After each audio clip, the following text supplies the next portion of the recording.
आज by election हुआ एक एमएलए बनने के बाद। इस इलेक्शन में अच्छा सर्वे करके तो सर्वे में नवीन यादव का नाम आया तो उसी को हम टिकट दिए। पब्लिक भी समझ गई है 3 साल रहने का सरकार है, हार गए इस वाले कहीं कि हम लाएंगे, हम हमारा केसीआर आएगा फिर वही दुकान चलेगा बोले तो उसको टुकराए और सभी मिलके वन साइड वोट डाले। उसी वजह से मेजॉरिटी से जीतेगा और जुबली हिल्स डेवलपमेंट करने का काम रेवंत रेड्डी और नवीन यादव मिलके ड्रेनेज जो अच्छा कार्यक्रम करेंगे, वहाँ लोगों के साथ हित में रहेंगे।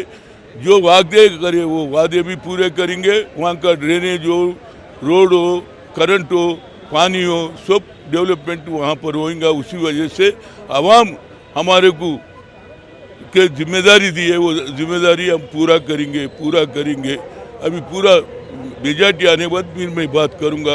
अभी तो 12,000 का है और इसका बढ़ेगा, कम तो नहीं हो सकता बोल के